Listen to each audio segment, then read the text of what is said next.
మనం ఎంత అభివృద్ధి చేయాలని చూసినా కొంతమంది బలైపోయే పరిస్థితులు ఉంటాయి. దాని ఉదాహరణకి కొన్ని విషయాలు మాట్లాడాల్సిన అవసరం ఉంది. జగన్ 2.0 అంటే మేమేదో జగన్మోహన్ రెడ్డి జగన్ అన్న 2.0 అంటే అద్భుతాలు చేస్తారనుకున్నా, చిల్లర పనులు చేస్తారనుకోలే.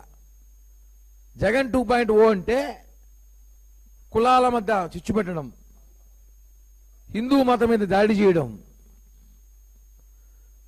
జగన్ 2.0లోనే ఈ రావణు శ్రావణ్ కూడా జగన్ 2.0లో భాగమే. ఇదే జగన్ 2.0. అప్పుడు చెప్పాడు జగన్ 2.0 మామూలుగా ఉండదన్నాడు. నిజంగానే మామూలుగా లేదు. అంతా కులాల చిచ్చు, రావణు శ్రావణు, హిందూ మతం మీద దాడులు, కాపులతో మీటింగ్లు, కాపుల్ని చీల్చడాలు. 2.0 ఇంకెన్ని చూడాలో చూస్తాం. మేము సిద్ధమే. జగన్మోహన్ రెడ్డి ఏం చేసినా మేము కూడా సిద్ధంగానే ఉన్నాం. ముఖ్యంగా ఈ ప్రెస్ మీట్లోకి పాయింట్లోకి వెళ్దాం. సుగాలి ప్రీతి అందరికి తెలుసు, ప్రపంచానికే తెలుసు. ఎవరి వల్ల తెలుసు? పవన్ కళ్యాణ్ గారి వల్ల తెలుసు. వాళ్ళ తల్లే చెప్పింది, నా కూతురు విషయం మా పక్కన అక్కని తప్ప ఎవరికి తెలియని ఒక మా బాధని ప్రపంచానికి చూపించిన వ్యక్తి పవన్ కళ్యాణ్ గారు. ఆయన ఈ మధ్య ఒక ఇంటర్వ్యూలో ఒక మాట మాట్లాడింది, అది వినిపిస్తా, తర్వాత పాయింట్లోకి వెళ్దాం. ఒక ఛానల్లో మాట్లాడుతూ మాకు కాల్ చేసి, అమ్మా జడా శ్రావణ్ కుమార్ ఏమంటారు వాళ్ళకి అక్యూజర్ వాళ్ళకి ఇట్లా నా కళ్ళ ముందరే 25 lakhs తీసుకొని ఇట్లా తిరుపతిలో జరిగిన దాంట్లో అవతల సైడ్ పెట్టయినారు, మీ కేసుకి న్యాయం జరగదు అని ఆయన చెప్పినారు సార్. ఆయన చెప్పాడు అంతేనా?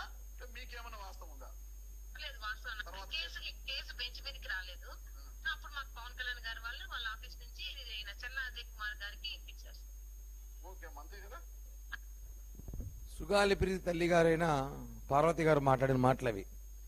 ఆ రోజు మమ్మల్ని పట్టించుకోకపోతే మా కేసు ఇదే జడా శ్రావణ్ కుమార్ తప్పుదారు పట్టించారు, 25 లక్షలు తీసుకొని తప్పుదావ పట్టించాడు. ఇదే కేసు పవన్ కళ్యాణ్ గారి చొరవతో చల్లా అజయ్ ఒక అడ్వకేట్ పవన్ కళ్యాణ్ గారు ఈ కేసుని అప్పగిచ్చారని చెప్పి కృతజ్ఞతలు చెప్పింది ఆవిడ. ఈ రోజు ఆయన మాటలు మనం చూస్తున్నాం. ఇంత దారుణమా? బాధేస్తుంది. ఈరోజు ఆయన మాటలు చూస్తుంటే.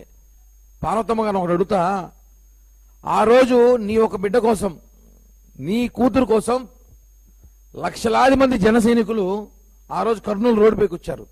మీకు తెలుసా? ఒక విషయం చెప్తున్నాను, చాలా మంది తెలుసు. ఈరోజు సుగాలి ప్రీతి తల్లి గారు తెలుసుకోవాల్సిన విషయం, ముఖ్యమైన విషయం చెప్తున్నా. అమ్మ పార్వతమ్మ,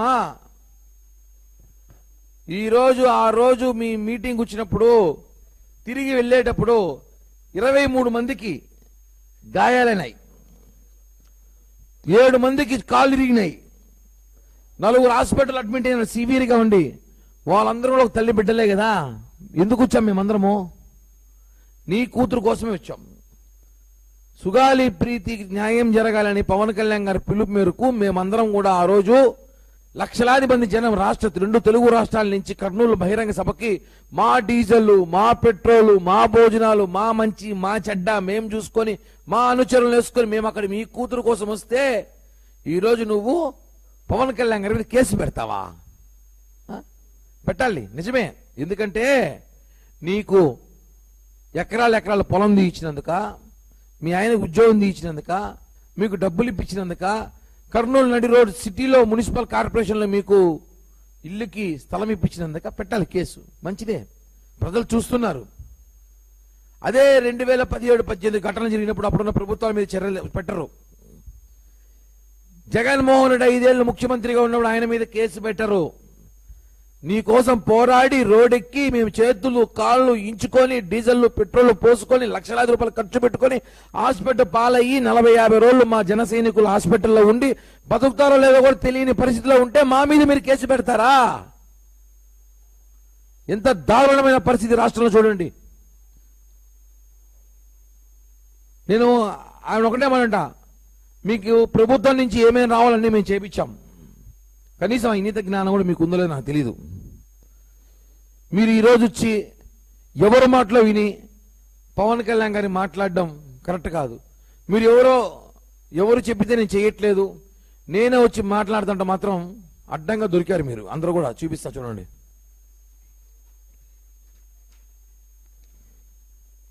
ముందు రోజు జడా శ్రావణ్ కుమార్ ప్రెస్ మీట్ పెట్టాడు. ప్లీజ్ జూమ్ చేసుకోండి కొంచెం.